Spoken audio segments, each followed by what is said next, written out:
wakati mwingine tena Bwana, tunaomba kula na kunywa madhabahuni pako.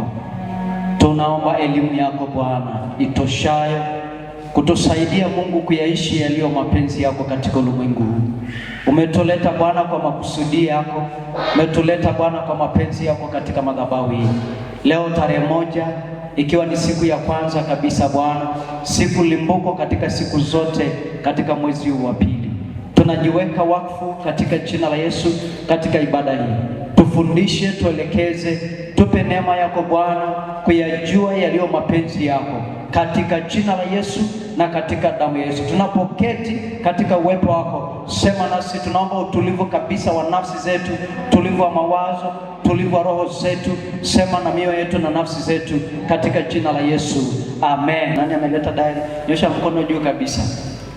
Amen. Wow. Mungu awabariki sana. Na waliokuja na Biblia, mwingine anasema nimekuja na diary ya moyo. Potelea mbali. Ndio watu diary ya moyo. Hamna shida. Nani amekuja na Biblia hapa ndani? Mwingine anasema moyoni nimelijaza neno la Bwana. Somo la maeneo ya kuyawekea mikakati ili kulea huduma ndani yako kwa manufaa ya ufalme wa Mungu. Nisikilize vizuri.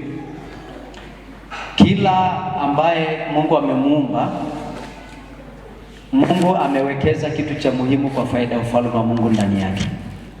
Iwe ni huduma, iwe ni karama, iwe ni kipawa. Bwana Yesu asifiwe. Mwanakondoo ameshinda. Kanisani hapa tulipokaa, kila mmoja ana muhimu kwa ajili ya kujenga mwili wa Kristo.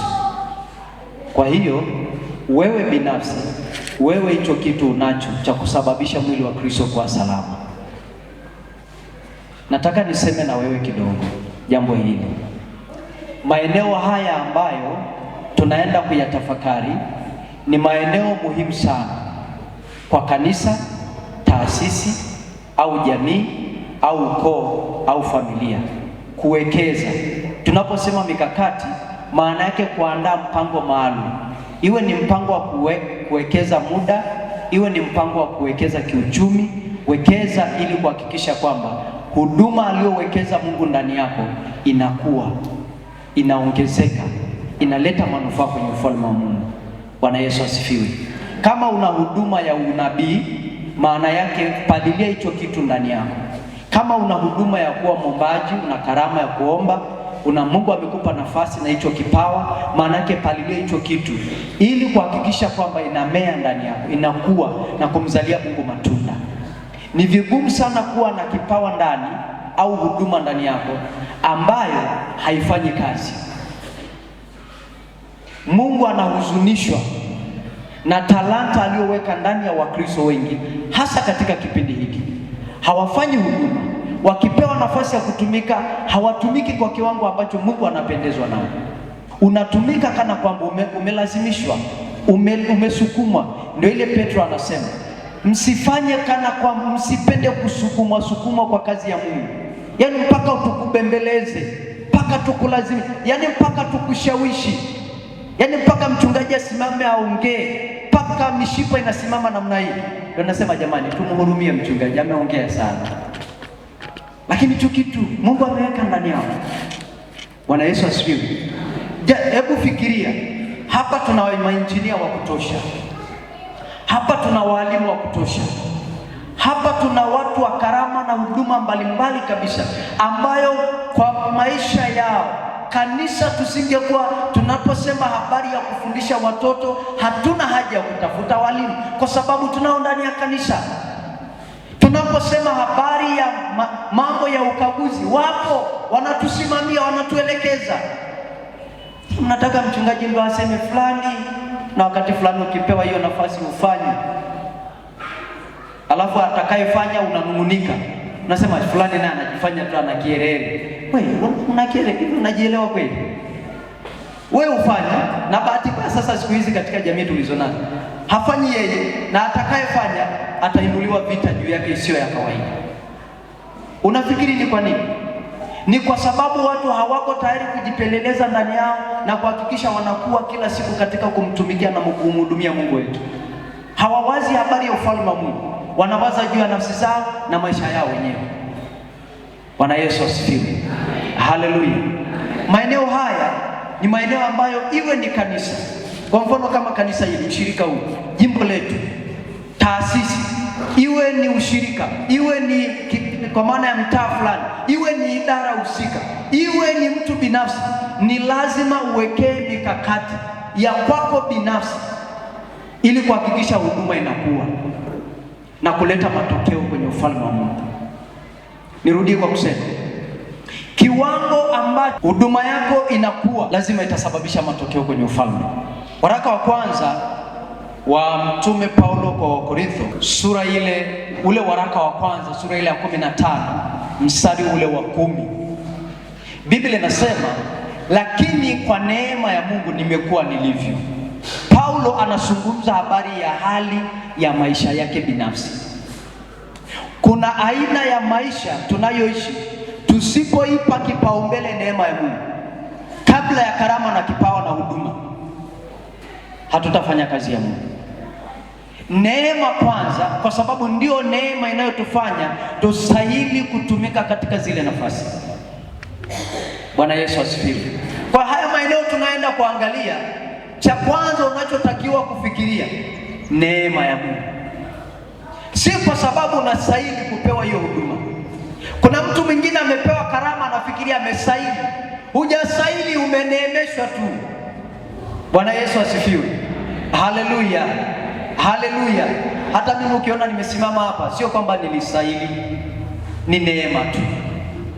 Bwana Yesu asifiwe. Hebu wewe kufikiria kama wanadamu wangepewa nafasi, wao ndio wachague na kuamua kwamba nani awe fulani. Na mimi siku moja nikawaambia Murevi, isingekuwa neema ya Mungu, kuna watu wasingepitaga kwenye sinodi hata siku moja. Nakwambia, kuna watu maana hata ukiangalia lugha zao hazieleweki. Sura hana. Sasa utapitaje kama sio neema ya Mungu? Bwana asifiwe. Unaelewa ninachosema? Neema ndio imetutosheleza mahali tulipo. Hata wewe ulivyo sasa hivi ni neema ya Mungu. Hata ulipokaa hapa ni neema ya Mungu. Upaswi kwa maana ya kujiona una hatia ndani yako. Ulivyo ni neema ya Mungu. Kwa hiyo ili kusababisha huduma kukua, lazima hiyo neema ipewe nafasi ndani yako. Usijihesabie haki, kadiri na kwa kiwango Mungu atakavyokuinua. Ipe neema nafasi ndani yako. Kwa sababu maana yake ni nini? Neema utakavyoipa neema ya Mungu nafasi ndani yako, maana yake itakujaza wewe kuwa mnyenyekevu. Maana yake utaacha kujihesabia haki. Utaona ni neema imenisimamisha hapa. Ndio maana siku hizi watu wanasema, hata wanapokaribisha wanakwaya, karibuni wanakwaya. Hata wanaposema na maana mengine wanasema karibuni kwa tulete burudani. Sio kumsifu Mungu tena. Kwa nini? Kwa sababu wanaimba, ni kweli wanaimba, lakini hakuna uwepo wa Mungu ndani yao. Kuna kuaje na uwepo wa Mungu wakati uhusiano wa Mungu binafsi na wale watu haupo? Hujaelewa. Iko hivi, kama uhai wa mzabibu, kama uhai wa matunda yako katika mzabibu na uhai wa lile tawi liko katika mzabibu, ndio maana Yesu anasema lile tawi lisilozaa litakatwa, na likisha katwa linatupa, likinyauka litaenda kuchomwa. Maana yake lile linalozaa linazidi kusafishwa likiwa ndani ya mzabibu, ili liendelee kuzaa ndani ya mzabibu. Hakuna muujiza wa kuendelea kukua na kubarikiwa ukiwa nje ya Yesu.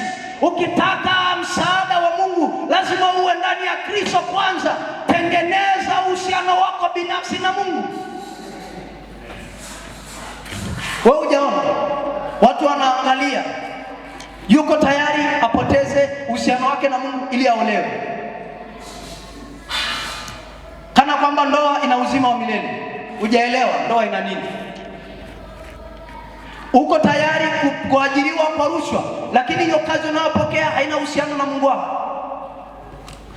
Na mara nyingi hatujiulizi ndani yetu, hapa nitakapoenda, je, Mungu itakuwa pamoja na mimi? Mungu atakuwaje pamoja na wewe wakati umepata hiyo kazi kwa rushwa? Hata kama hujatumia rushwa, umesusha na wengine, umewaliza wengine, umesababisha kilio kwa wengine, alafu unasema Mungu amenibariki. Amekubariki kutoka wapi? Wakati kuna kilio cha watu kinalia kwa ajili yako. Usipate cheo kwa kuwaumiza wengine. Jali kwanza uhusiano wako binafsi na Mungu. Yupo kijana aliyeahidiwa kila aina ya utajiri, aliahidiwa vyeo, aliahidiwa nafasi, aliahidiwa neema kubwa zaidi kuliko aliyokuwa nayo, ili tu alale na mke wa bosi wake, lakini aligoma. Aliona bora niwe maskini, lakini nitengeneze, nibaki na uhusiano na Mungu. Kuna mwingine aliuza uzaliwa wake wa kwanza, aliuza haki yake katika ulimwengu wa roho kwa sababu ya njaa. Mbele ya njaa Mungu ana nafasi. Akaona potele Morogoro, chukua dengu, wewe nakuuzia. Wakabadilishana. Kilichotokea nini? Kwa maana leo hata tuko hapa. Kuna wengine hajali kabisa uhusiano wake na Mungu. Akitoka hapa ibadani ameenda. Hata tukisema kwa makongamano na maombi haji. Hana muda wa kuwekeza nguvu zake kwenye habari ya kutafuta uhusiano wake na Mungu. Lakini yuko tayari kwenda kila mahali, yupo kwenye dunia, yupo kila mahali ataenda, lakini hayuko tayari kuwekeza muda kwa habari ya ufalme wa Mungu. Biblia inasema, nisikiliza vizuri, kiwango utakachowekeza, kitu chochote ulichowekeza kwa gharama, ndiko moyo wako utakapokuwako. Ndio maana mahali ilipo hazina yako ndipo moyo utakapokuwapo. Hujaelewa? Wewe umewahi kuona Biblia? Yuko tayari mtu asinunue hata Biblia shilingi 35, lakini yuko tayari kwenda kula nani? Kitimoto basi na Pepsi. Ila hana Biblia, hana kitabu cha nyimbo. Unamwimbia Mungu sana. Ukiambiwa imba wimbo fulani hujui. Huna akiba ndani yako. Chochote, mahali popote unapotaka kuwa bora, lazima uwekeze uchumi na nguvu na muda. Ndio maana wataalamu wa uchumi wanasema, ukitaka kuwa mchumi mzuri, wekeza akili zako, wekeza muda, wekeza elimu. Yani hakikisha unanunua ile elimu ya uchumi, unasoma, unawekeza muda wako, unawekeza, ndipo unaweza ukapata faida.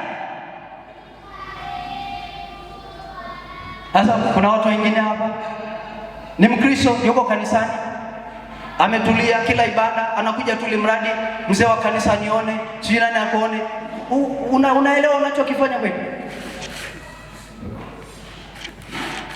Unaelewa Biblia inaposema habari, ukisoma vizuri kwenye ile Kumbukumbu 17 kuanzia ule mstari wa 18, inaelekeza habari ya mfalme kutafakari neno la Mungu katika kitabu cha Torati, kwamba aihakikisha anasoma, anawekeza ndani yake, anatafakari usiku, anatafakari mchana, anaenenda kwayo, asipunguze neno wala kuongeza. Wakati mwingine mnakuja hata ibadani wiki nzima hujawahi kuja hapa kanisani, lakini ukija leo unatamani, muda ukienda unaanza kufanya hivi saa ili mchungaji aone, ushindwe. Wekeza muda. Tuwekeze muda. Kati ya maeneo ambayo tumepungukiwa kama kanisa ni muda. Kacheki vipaumbele vyetu ndani ya kanisa. Tuko tayari kuna kwenye vikao vya mabaraza ya wazee, viuku na mapepsi ya baridi, lakini hatuko tayari kutenga muda, kutenga hiyo sadaka iende ikawasaidia injili mahali fulani.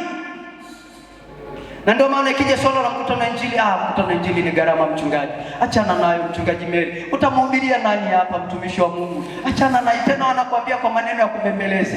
Mchungaji naye akiingia line imeisha hiyo. Nimekuambia jambo la kwanza, wekeza muda wako katika kutafuta uhusiano wako binafsi na Mungu. Hakuna namna yoyote ya wewe kukua na kuendelea na kufanikiwa bila kutengeneza uhusiano kwanza na Mungu. Umenielewa? Umeelewa vizuri? Kwa kama ni kulipia semina kalipia. Kama ni kulipia, kwa mfano wale mnaowekaga bando, mara ngapi mnasikiliza hata mahubiri mtandaoni? Ejo. Kanisa la Mungu. Mungu atusaidie. Ila tuko kupiga selivie.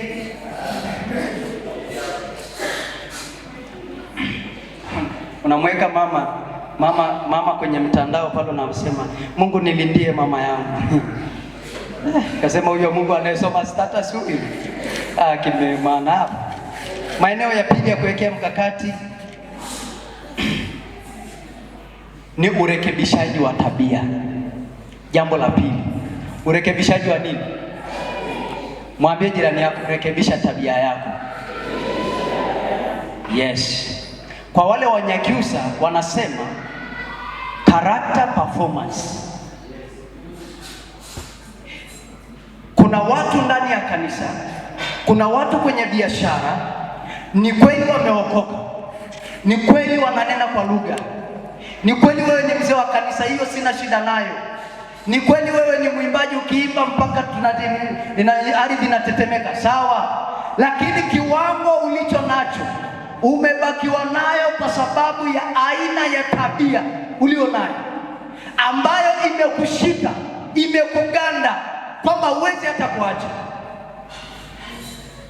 Maeneo mengi Wakristo wengi wamekwama kwa sababu kuna tabia walionayo ambayo wanashindwa kuacha. Imekuwa kwazo la huduma kumea na kukua ndani yao. Hata vipawa na karama haina nafasi, kwa sababu watu wanajua huyu ni kweli anaomba, lakini mbona msengenyeji sana? Hiyo tabia imekuganda na hutaki kuacha. Hivi hujawahi kuonaga wale watu ambao akishika tu $100 mpaka kanisani umoni katabia kake, yani hata Mungu anajua huyu akipata $100 ibadani haji. Sasa ndio unaenda unarabasika, baba Mungu nipe hela, Mungu niongezee mla. Mungu hakupi, kwa sababu mpaka utakaporekebisha hiyo tabia ulionayo. Kuna Wakristo hapa tuliwapoteza, waliongeza hela lakini wakaongeza mke wa pili. Alafu nasema Mungu ashukuriwe, amenibariki. Wewe amekubariki namna gani? Iko hivi, huwezi kuniambia mpaka ukiomba Mungu akupe mume au mke, lazima hapo katabia kafe. Wewe unajua katabia kako. Kuna binti moja alikuwa naomba Mungu, mchungaji niombe niolewe. Nikamwambia sasa wewe unataka, anasema nataka mwanaume namna, sasa anavyokuelezea, nataka mwanaume design fulani hivi. Nikamwambia yaani design wewe unayoomba wewe hata duniani hajazaliwa, kwa sababu unamwangalia hata yeye hayuko hivyo. Sasa unamwomba Mungu ambaye wewe mwenyewe hauko hivyo. Au unamwambia Mungu, ngoja nikupe siri moja, namna unaweza ukaolewa sawa, lakini namna utakavyokaa kwenye hiyo ndoa yako ili kulea na kufanya ndoa ipate kuwa na furaha na kutumika chini ya ufalme wa Mungu, lazima uhakikisha katabia kale kanakufa, unakaachana nako. Na hiyo injili mnatakanga tupokeeni mbarikiwe leo, ili ubarikiwe. Kataa hiyo tabia, katabia kakusengenya watu, katabia kama neno kakutosha, tabia ambayo kila mtu akija kanisani unamdaka, fulani mbaya, we mzuri, we mzuri.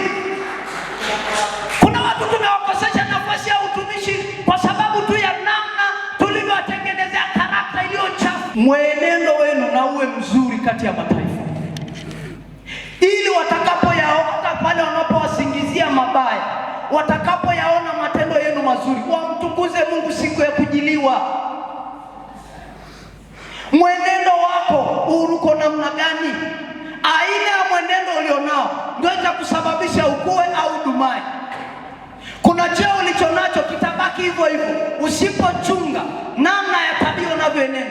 Na kuna mwingine kweli una sura nzuri, ni binti mzuri au handsome boy, ni kweli sawa, lakini wewe kaongeaji sana. Jamani, kuna vitabia vingine hata unajichunguza. Unajua kuna mtu mwingine anaongea mpaka mwenyewe anajishtuka, hapa nimevuka mipaka. Kwa sababu wewe unashangaa. Hata kuna vitu vingine, ili wewe mwenyewe uwe umepona, kwanza jichunguze kwanza. Hivi kwa mfano mimi mjumbe wa ufalme wa Mungu nafaa kuishi hivi mimi ni mtu aliyeokoka, kesho hata Yesu parapanda ikilia mbinguni, naenda na katabia iko kama sengenyo kweli? Akakatabia kama neno katanifikisha kweli au katanizuia pale mlangoni? Mwingine atanyakuliwa, Biblia inasema mmoja achukuliwa mmoja acho. Au ndio mimi nitaachwa hapa katikati hapa na mbwera hapa duniani? Usije ukaishi kwa hasara. Kati ya watu ambao unawaonaga ni masikini ni wale watu ambao wako tayari kuuza utu wao kwa sababu ya vitu vya dunia. Biblia inasema hivi, mvue kwa habari ya mwenendo wa kwanza, utu wa zamani unaoharibika kwa kuzifuata tamaa zenye kudanganya. Lazima uhakikishe umevua lile vazi la zamani la masengenyo, la ulevi. Na kuna wakati mwingine sasa na ninyi vijana wangu, unaomba Mungu naomba mume mzuri. Sawa. Sasa wewe unaomba mume mzuri, anayekuja unamsukuma mbali kwa kuomba hela. Kila siku chuma ulete. Mpaka kijana watu anasema sijui hapa nafanyaje. Mpaka naomba muujiza. Azalo. Acha, ukishaokoka mengine yaache yapite. Yaruhusu ya kale yapite. Bwana Yesu asifiwe. Mwana kondoo ameshinda. Kuna watu wameshindwa kuendelea na huduma au na kazi na biashara au ule wito walioitiwa kwa sababu tu ya mwenendo mbaya katika maisha yao. Kibali kinaweza kikaondolewa kwa sababu ya aina ya mwenendo ulionao, aina ya tabia ambayo umeshindwa kuiacha. Ndoa za miti na migogoro kila siku kwa sababu ya aina ya tabia ulionayo. Aina ya tabia inaweza kaamua ndoa yako iwe na furaha au sasa wewe mama, kila siku wewe unaongeaga tu mume amekaa kama kondoo. Hata ujishtukii mama, baba ujishtukii na wewe. Yesu anakuonya kwenye madhabahu hii. Badilisha hiyo karakta ulionayo. Hiyo tabia imekuzuia muda mrefu. Ni muda wa kubadilika. Wekeza muda wako, wekeza maombi. Omba Mungu akuondoe kwenye hiyo tabia ulioshindwa kuacha. Ni muda wa kuomboleza, ni muda wa kukataa kumwambia Mungu, hii tabia na iache. Hii tabia sitaki. Maana imekuwa kama mzigo kwako. Ni kweli watu wanajua umeokoka, lakini wewe una siri ya maisha yako kwamba ni kweli. Na ndio maana unaweza kukuta watu wengine anaolewa ndoa ya kwanza ameshindwa, anaolewa ndoa ya pili ameshindwa. Unafikiri ni kwa nini? Mpaka ndoa ya tatu, mwingine ana ndoa ya 4 saa hizi. Na ajishtuki tu kama anatakiwa nirudi kwenye line, maana nisipokaa ndani ya Kristo nitakuwa sina mazao mazuri katikati ya jamii. Wako juu na mwambie kwa imani, nishike kwa mkono wako. Peke yangu siwezi Bwana. Yes.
Tunarudi mbele zako katika damu ya Yesu.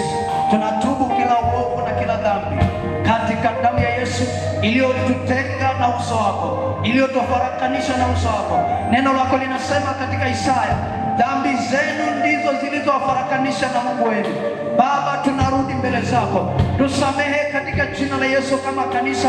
Nisamehe binafsi mimi mtumishi wako katika damu ya Yesu na kwa jina la Yesu. Kila dhambi izingayo kwa upesi, huo uovu ambao Bwana umenitenga na uso wako, Baba, ninarudi mbele zako. Ninaomba unitakase, ninaomba unihuishe, ninaomba unitakase Bwana Yesu. Nipe neema ya kutumika tena ile dhambi na ule uovu na ile tabia ambayo Bwana imezuia huduma na ile karama kukua ndani yangu. Baba, katika jina la Yesu ninasogea mbele zako. Nipe neema kuwekeza, nipe neema kutafuta uso wako, nipe neema nidumu ndani yako, nipe neema nidumu uweponi mwako. Katika jina la Yesu na kwa damu ya Yesu ninanyenyekea mbele zako. Ninaomba unisamehe. katika damu ya Yesu. Nisaidie tangu leo nigeuke, nishike mwenendo mpya ndani yako Bwana, katika jina la Yesu. Nisienende kama wanadamu wanavyoenenda, nisienende kama wa mataifa wanavyoenenda ndani yao, katika jina la Yesu, kwa damu ya Yesu, katika jina la Yesu. Ninaachilia damu yako, ninaachilia nguvu zako. Roho Mtakatifu, ninaomba msaada wako katika jina la Yesu. Katika nyakati hizi ninaomba libebe kanisa lako, mbebe huyu mtumishi wako awe salama katika jina la Yesu, na neema yako Yesu iwe ndani yake katika jina la Yesu. Nyosha mkono wako, fuatisha maneno haya, sema: Bwana Yesu, ninakuja mbele zako, najidhabihu mbele zako tangu leo tarehe 1 mwezi wa 2. Yesu, ninaomba unisaidie katika jina la Yesu, ili Bwana uhusiano wangu na mimi na wewe tukadumu, na nikadumu ndani yako, nikadumu nikikutumikia, nikikupenda katika jina la Yesu. Ondoa kila kwazo, kila dhambi, kila uovu katika jina la Yesu kwenye maisha yangu. Niondolee kila hatia inayonitesa kwenye maisha yangu, kwenye huduma katika jina la Yesu. Hiyo hatia ambayo shetani anaitumia kama silaha kunikwamisha kwenye maisha yangu, katika jina la Yesu ninaomba Bwana, kwa ile damu yako iliyomwagika msalabani, ukaniondolee kuanzia leo. Niwe mtu mpya, niwe kiumbe kipya, niwe kiumbe kipya. Ya kale yapite, tazama yawe mapya, kwa jina la Yesu na kwa damu ya Yesu. Kila ugonjwa ulio ndani yangu, uwe wa rohoni, uwe wa mwilini, uwe ugonjwa, ninaisemesha jina la Bwana kwa jina la Yesu.